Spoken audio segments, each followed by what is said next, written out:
Cinquième partie, jouer un standard avec des 2/5 majeurs et des 2/5 mineurs. Donc le standard en question, c'est Softly as in Morning Sunrise. Les A sont mineurs et le B est majeur. Donc première chose évidemment, apprendre le thème. 3, 4.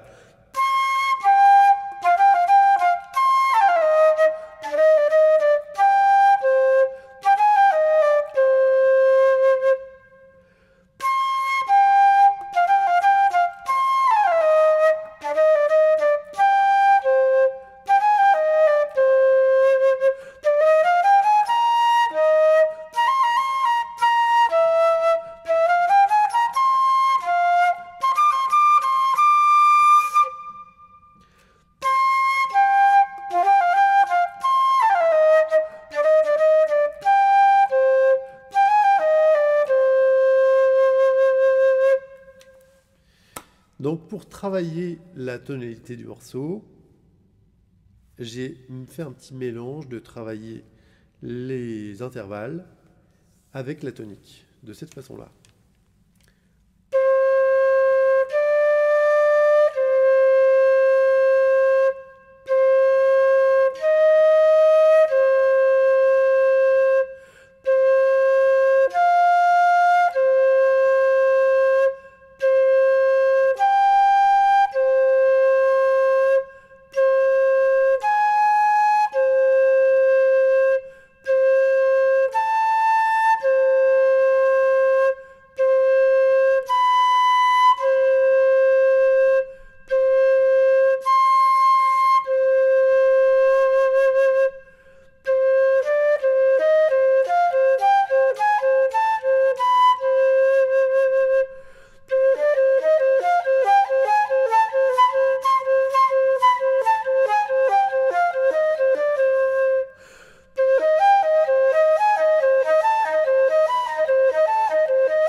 Voilà, je vous propose ce genre d'exercice parce que, comme je l'ai dit dans la deuxième partie, quand on joue sur un morceau mineur, où il y a des 2/5 mineurs, on utilise les deux mineurs, les deux gammes mineures, la gamme mineure mélodique et la gamme mineure harmonique.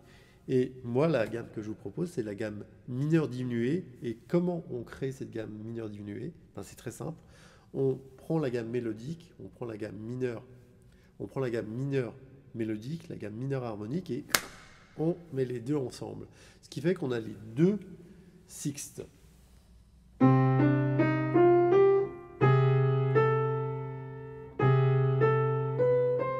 Voilà. La sixte majeure nous servira à faire sonner le premier degré, la sixte mineure nous servira à faire sonner le cinquième degré. Alors, ce morceau-là, il commence pour moi en Do mineur, donc c'est assez simple, c'est Do mineur.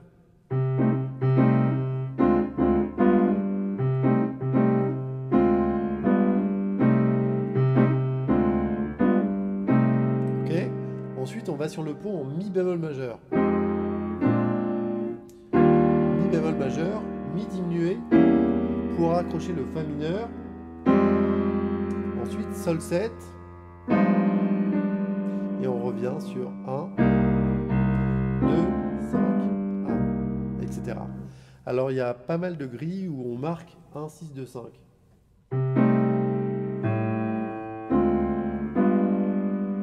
Et en fait, ce 6 demi-diminué qu'on voit souvent dans les bouquins, c'est juste une basse qui change. Mais pour nous, ça ne change rien. Là, je fais exactement le même voicing sur le premier degré et sur le sixième degré. Voilà, et ensuite...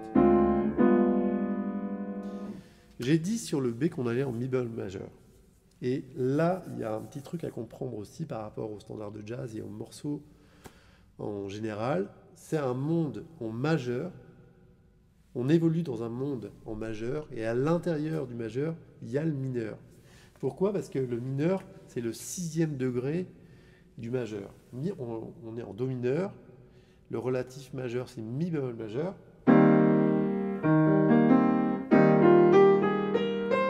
Et ce degré-là, le sixième degré, c'est Do mineur. Ok? Donc généralement, on va penser les morceaux mineurs mais en majeur. Surtout quand le degré majeur est présent dans le morceau, ce qui est le cas ici sur le pont. Donc on pourrait dire que c'est un morceau en mi bémol majeur, mais qui commence en do mineur. S'il commence en do mineur alors qu'on est en mi bémol majeur, do mineur c'est pas le premier degré, c'est le 6e degré. J'ai dit ces informations, elles feront le tour dans votre tête et à un moment vous comprendrez. Alors, pour que ça soit plus simple, pour qu'il soit plus simple d'apprendre la grille, on va pas se dire 6, 3, 6, 2, 5 et tout ça. On va réduire et on va se dire, bon, do mineur, je le considère comme un premier degré. Et pour moi, sur les A, la grille, ça sera premier degré, 5e degré, premier degré, 5e degré. Puisque vous savez que quand il y a un 2, 5, hop, je réduis au 5. Donc finalement, si je veux apprendre la grille, c'est assez simple. 1, 5, 1, 5, 1, 5, 1. Voilà. Ensuite, on arrive sur le B. Le B, c'est mi bémol majeur. Mi bémol majeur, le deuxième degré de mi bémol majeur, c'est fa mineur. Et pour aller sur ce fa mineur, on voudrait mettre un accord. Donc, qu'est-ce qu'on a? Mi, fa. Mi bémol majeur, mi diminué, fa mineur. Ok? Donc, ce mi diminué, vous savez maintenant comment analyser un accord diminué, c'est comme si on avait un do 7. C'est juste la base qui change. Au lieu de faire... Alors nous, on a choisi... Voilà. Mais c'est la même chose. Donc vous savez quelle gamme jouer sur l'accord diminué. Ensuite, on arrive sur le fa mineur. Ok? Fa mineur, c'est le 4e degré de do mineur. Enfin, fa mineur, c'est le 2e degré de mi bémol majeur, mais le 4e degré mineur de do mineur. Ce 4 mineur, il remplace en fait un 2e degré. Donc, pour retourner en do mineur, puisque nous on veut retourner sur le dernier A qui est en do mineur, on va faire 4, 5, 1.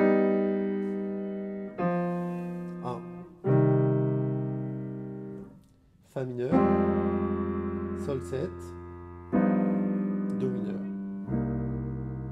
Voilà, il y a vraiment une corrélation entre les accords, entre le monde majeur et le monde mineur. Enfin, on est dans un monde majeur et à l'intérieur de ce monde, il y a le mineur qui cohabite. Alors, maintenant que que je connais la grille, je peux jouer mes phrases de référence.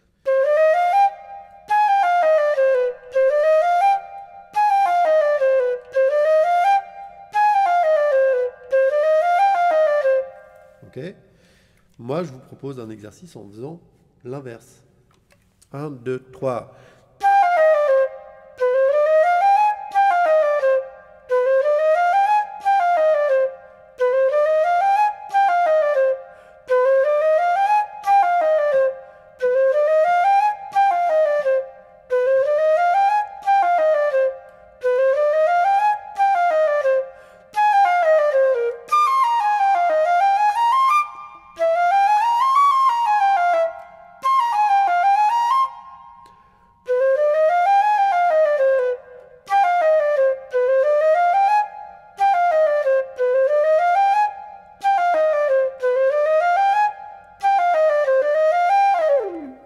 Voilà.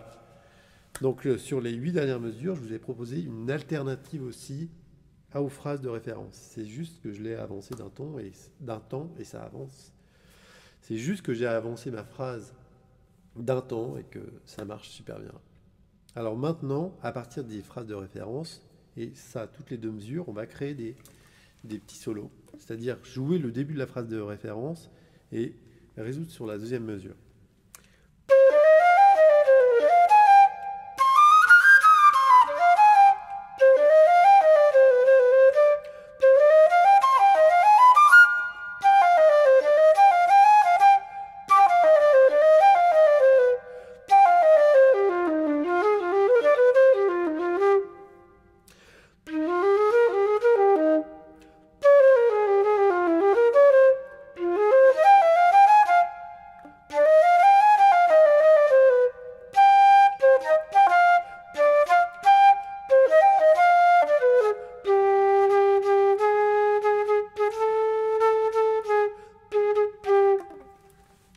Voilà.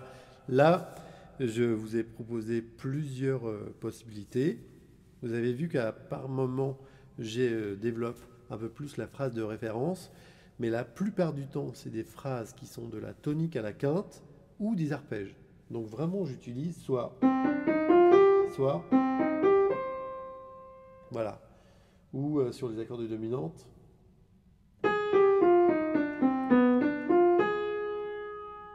Voilà. Et sur les 8 dernières mesures, j'ai joué avec la sixte majeure, vous avez entendu sûrement.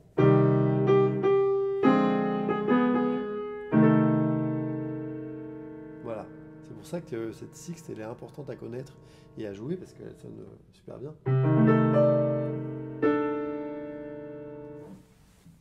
Voilà, maintenant je vous propose un solo de référence où justement je vais mettre en valeur cette sixte et aussi je vais utiliser pas mal d'arpèges sur les accords. 1, 2, 3, 4.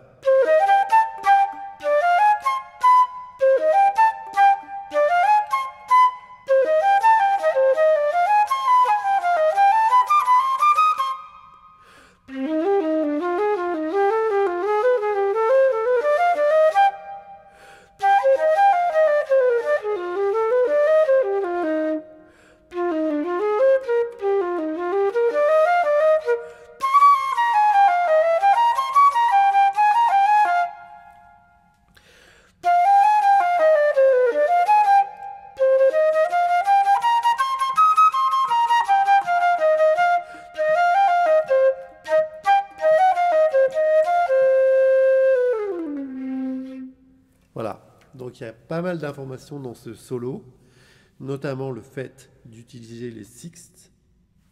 J'ai mis un tout petit chromatisme sur le pont aussi, et j'ai fini sur le dernier en utilisant la pentatonique mineure. Ce qui est bien par rapport à ce genre de morceau, c'est que même s'il y a des 2/5 et tout ça, on peut quand même jouer que avec la gamme mineure.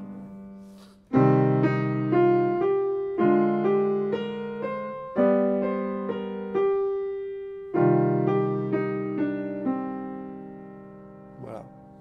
Comme d'habitude à la fin de chaque chapitre, je vous propose tout un petit programme pour travailler, apprendre un standard, travailler le son, les intervalles, travailler sur la tonalité, les tons relatifs, c'est-à-dire que si vous travaillez en do majeur, il faut aussi travailler la mineure, réviser les gammes des morceaux, ça c'est vraiment important. Quand vous travaillez sur un morceau, c'est pas la peine de travailler les gammes majeures dans toutes les tonalités. Vous travaillez surtout les gammes qui appartiennent au morceau.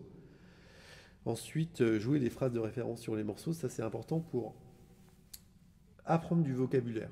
En fait, pour apprendre du vocabulaire, il faut connaître ces petites phrases de référence et créer aussi, être créatif en se servant de ces phrases de référence pour aussi improviser des fins de phrases. Et après, vous verrez que tout d'un coup, vous aurez des idées aussi pour les débuts de phrases.